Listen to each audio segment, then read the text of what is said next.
What's good, you guys? You know who it is, man. It's your boy, Mr. Relentless Lex, and I'm back like I never left this mother. Yes, sirski. All right, so you guys, man, we got Faith Evans on a hot seat, bro.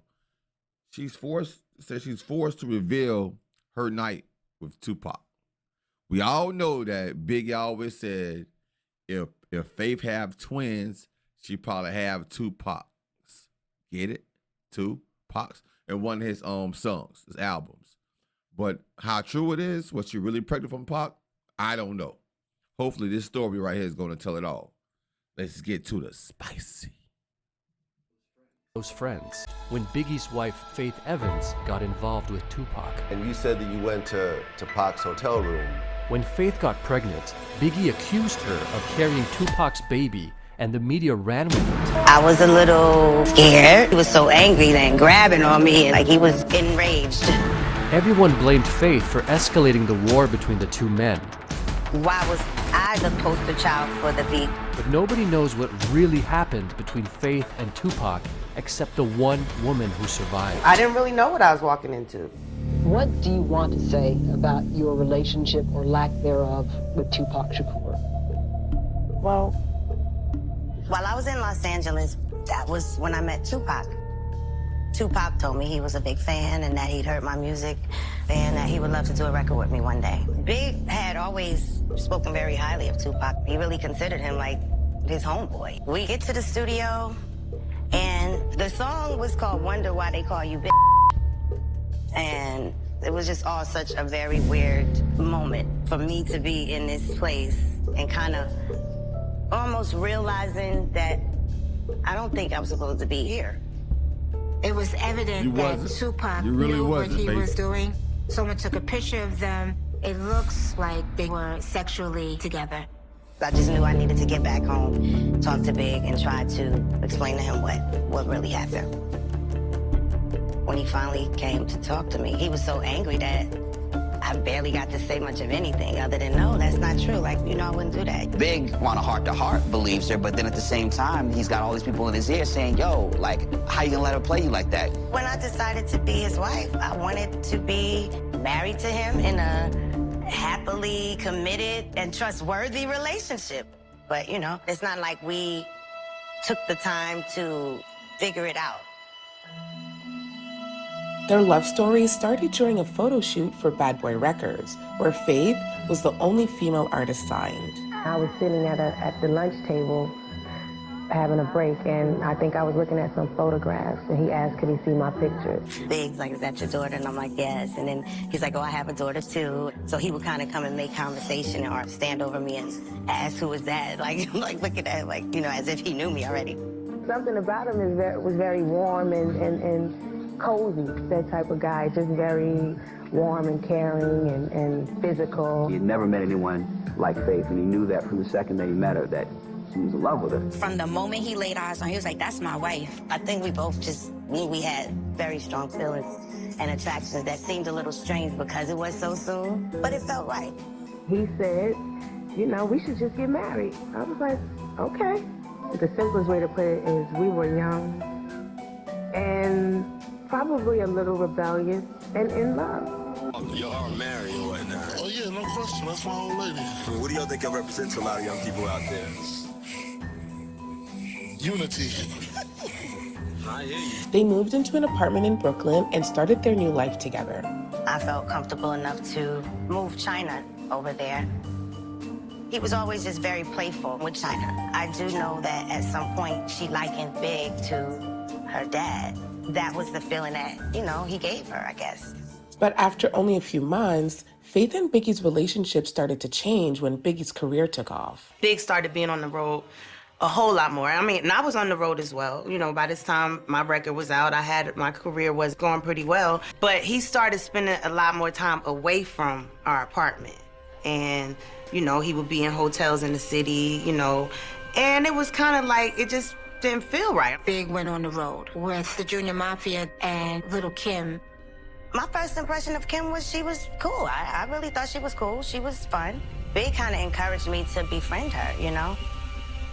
It was like, okay, that's his artist. I didn't have a problem with that at all. He used to be like, oh, take Kim to the gym, or take Kim shopping with you, or, you know, whatever. I remember even a time when Big was staying at a hotel and Kim was there.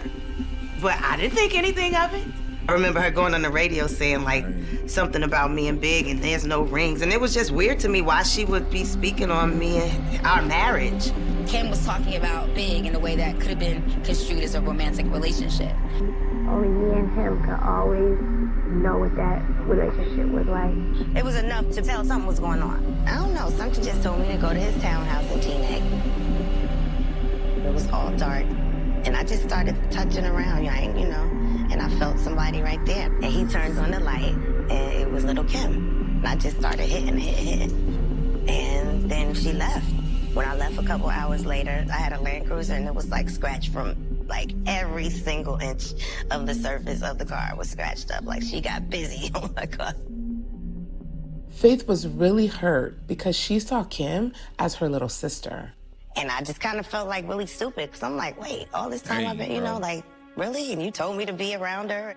So I just was very like, I don't think we're going to be together anymore. You know, Big was just younger. He was just slipping up at times, you know, just getting caught up and just, you know, doing stupid. Man, it messed up their marriage. I was very humiliated and hurt. But what I'm not going to do is let my feelings right now affect the fact that I have to have stability for my daughter. I still got my own thing over here. China actually gave me a motivation to figure something out. Faith called me telling me that she had to move and that she was going to leave Big. And I'm like, where are you going to move to, Faith? Where are you and China going to move? She was like, I don't know. I just have to get out of this apartment. I just left. I was kind of done. When her and Big started separating, she felt strange being around any bad boy family events. I was working, but not as much. You know, I think, and that may have been even on purpose. I was kind of ducking him. Faith wanted independence from Bad Boy Records and Biggie and started looking for work outside of it. While I was in Los Angeles, I was working on a new project with these girls, and one night we decided to go out to a club, and that was when I met Tupac at Hollywood Athletic Club. Big had always spoken very highly of Tupac. He really considered him like his homeboy. But Faith was unaware that Tupac held ill feelings towards Biggie for the Quad Studio incident. When Tupac came out to Quad Studios, there were guys waiting for him. Upstairs, Biggie, and all these guys were there. He ended up getting shot. Rap artist Tupac Shakur was apparently attacked in a New York City recording studio. Right when it happened, Big called me, scared sounding to me, to be quite honest. So he told me he was gonna go to Bellevue and make sure he was okay. From Tupac's perspective, he said nobody would look him in the eye, and that the people that were upstairs must have known that he was gonna be ambushed and robbed. Big didn't want no drama. Big didn't dislike Tupac. He just felt like, okay, like, dude, like, you bugging out. Before the shooting, they were very friendly and brotherly. Peace and love. Here we go. So when Tupac met Faith, he saw a chance to get back at Biggie through her. They came and they were like, hey, Faith, how you doing? Yo, Tupac wants to meet you. No big deal. I didn't feel like I shouldn't meet him. The photographer wanted to snap pictures. Hey, you guys take a picture. You know, I want to get a picture of you guys. Tupac told me he was a big fan and that he'd heard my music and that he would love to do a record with me one day. You know, I was like, oh, okay, that's really dope. Let me know. So we exchanged information. Faith wanted to provide for her daughter and wasn't thinking about anything else. Tupac and I negotiated me getting $25,000 for writing and singing the hook. And at that time, I needed the $25K. When I called Big to tell him that Pac asked me to be on his record, he didn't tell me not to do it either. As long as the money was straight and the business was straight, then it didn't seem like something I shouldn't do. We get to the studio, and I basically think I'm just coming to do a hook, which usually doesn't take me very long. And I went in the booth, and the song was called Wonder Why They Call You And it was just all such a very weird moment for me to be in this place to sing this particular song and kind of almost realizing that I don't think I was supposed to be Nah, here. you wasn't supposed to be there, though. I did the song, did the session for a couple of hours. It wasn't that long, and that was it. He told me that his manager was gonna bring the check to his room. We could drive to the hotel. We can go get it. Especially in this situation, I'm like, I definitely gotta get my money. When we get into his room and his friends, they all, you know, kicking it and having drinks and smoking. You know, I just kind of felt it becoming a little menacing in a way. And then he said that I needed to suck his to get my money. And I was shocked. I was a little scared. But I think I kind of started crying a little bit, like, you know, being somewhat humiliated that he would even think that that's how it is. And I never got my money. I ended up leaving. They already had a plan to win by any means. It's just the art of war. She was caught in the middle, crossfire. In his song Hit Them Up, Tupac mocks Biggie and claims that he slept with his wife. To Faith? Hey girl, Faith and Bad Boy Records. The media was writing all about it. What's the situation with you and Tupac? The LA situation, what's going on? Why was I the poster child for the beef? Like, what is really going on? I just knew I needed to get back home, talk to Big, and try to explain to him what really happened. I mean, we were going through problems, but he was still my husband. I remember him being really angry to the point where he came in my hotel and I locked him out of the door because I didn't know what he was going to do. He was so mad. He was just screaming like, you know what? Why is he doing this? I barely got to say much of anything other than, no, that's not true. Like, you know, I wouldn't do that. You know, that's not true. That was pretty much all I could do was keep repeating that. While the media claimed that Tupac had stolen Faith, Biggie took out his anger on her. She was supposed to perform, and he grabbed up crazy. He grabbed up in a chokehold, bro. I think it was because of the rumors about her and Pop.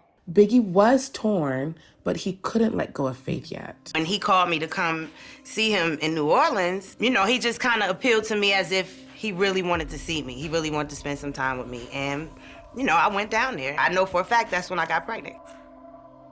When I told Big that I found that I was pregnant, he sounded surprised, like, you sure? I was like, yeah, I'm sure. When Biggie's song Brooklyn's Finest came out, media rumors started to spiral that Faith was pregnant with Tupac's baby. Biggie's song lyric says that if Faith is having twins, she is having Tupac's. Very, very shocked, hurt.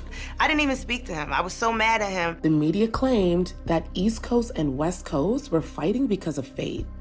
There were a lot of people just saying, if you're from the East Coast, don't come out here. Just straight up threats. The atmosphere was becoming more and more charged and dangerous. The streets were shaking. There was some war going on. It felt like, you know, somebody is gonna get hurt. I think I was in my apartment in Manhattan when Big called me to tell me that Tupac was killed. You know, naturally I started to fear for Big's safety. People sometimes go to certain extremes for things that they stand for, which they don't even know the truth about sometimes. And I just did not want that to ever affect the people that I love. Big and I didn't talk as much, you know. He would check on me with the pregnancy and stuff, but we didn't kick it all the time. But I do remember him saying, like, yo, what's gonna happen? Dang, bro. What's gonna happen next? That was time that I really did wish we were a little closer, because I specifically know that was a moment that I heard a difference in his voice. During all this chaos, Faith and Biggie's son Christopher was born. I just saw him looking at him so adoringly and being so proud.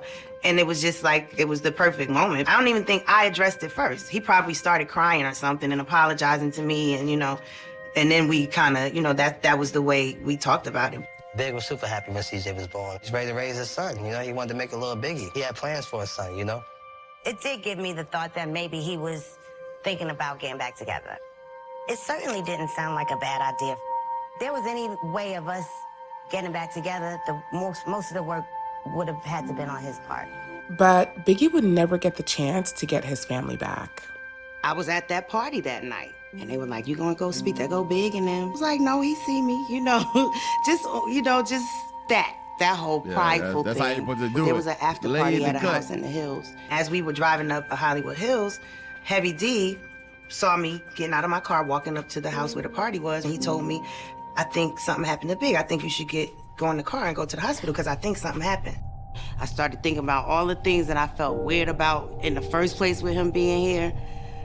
And I just remember starting just praying as I was walking back to the car, like, oh my God, please let him be okay. Oh my God. I went directly to Cedars-Sinai Hospital. And I do, there was a lot of people outside. And I think in my heart, I felt like I'm about to walk in here and touch him and kiss him, and it's gonna be okay. When I walked inside the emergency room, I just could kind of tell that something bad happened. And then the doctor actually told me that we had lost Big. There's nothing really to describe how I felt. Like when they said that he was dead, I was like, whoa. Like, damn. I didn't know what to do.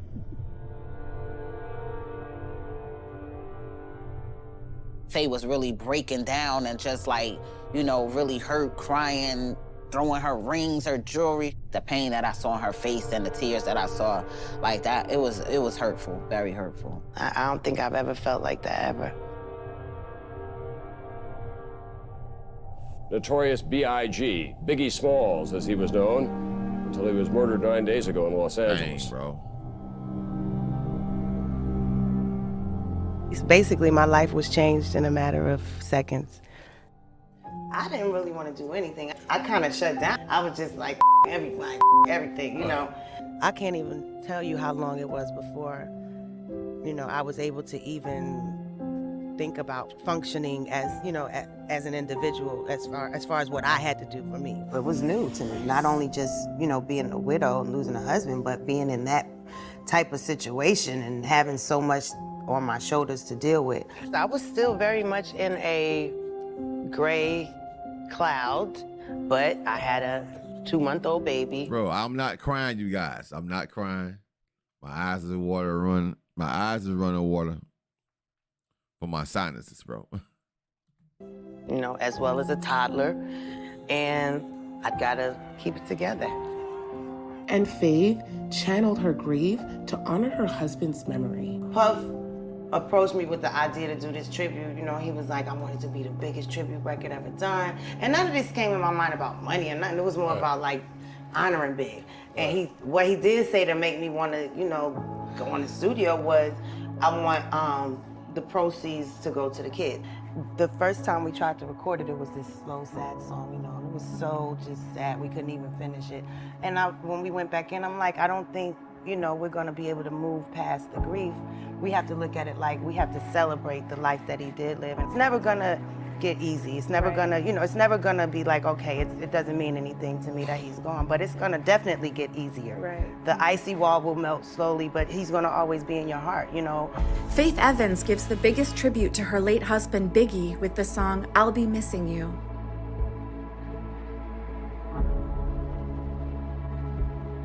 I consider myself very blessed to have shared the love with Big that we had.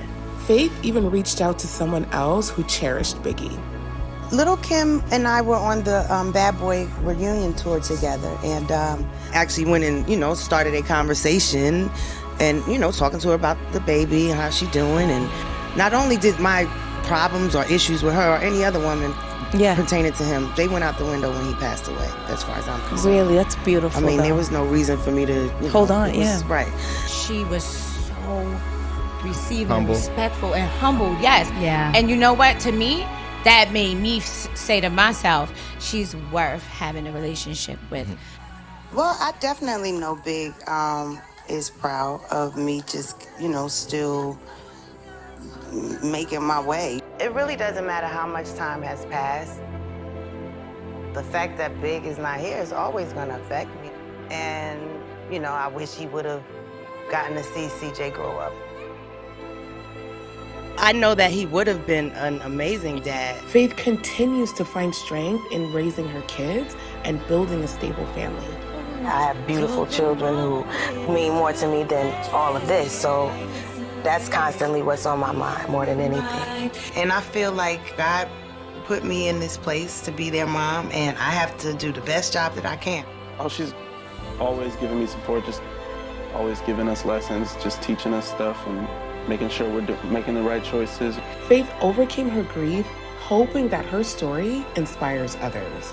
Okay, I'm glad that I had the faith to know that there's a reason I'm here and not be overwhelmed by all of these different things that have taken place in my life and career, and able to still be here and have somebody even care about what I have to say, you know? God chose me to go through so much for a reason, and I'm okay. I'm at peace with myself, and, you know, I'm happy to share those experiences because just like with my music, I just never realized how many people I touched.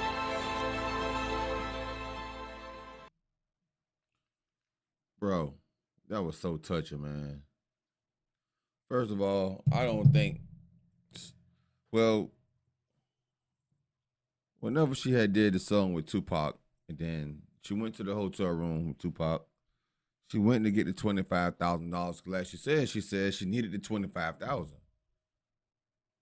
But she said, Pac said, in order for her to get her own money, what he owed her for doing the hook, she had to perform oral sex on him, bro. Now, that was messed up, man. I think Pac probably had that in the back of his mind the whole time. He never intended on giving her the $25,000, bro. That was some get back on Pac's behalf. That was some get back. That was messed up, though, because Faith didn't have anything to do with the beef between Pac and Biggie. So that was kind of messed up on Pac's behalf on that one, in my opinion. I want to say R.I.P. to Pac and Biggie. Big up to Faith Evans. I don't feel like she slept with Pac. I don't feel like, she talked like she genuinely didn't sleep with Pac, though. Like she really genuinely loved it big, though. It's pretty dope. I felt that the whole time she was talking. I kind of felt it in my heart that she kept it straight and narrow with Big, though. But man, two legends gone too soon, man. Two of the greatest ever that ever did it. Going too soon. Man, thank you for everybody that watching the channel, man. If this your first time here, please make sure you subscribe to the channel. We're on the road to 100,000. We right around the corner. We're knocking on 100,000 subs door, so make sure you're smashing that sub button. And please, ever so kindly, make sure that you are hitting that like button to help the algorithm out on the channel.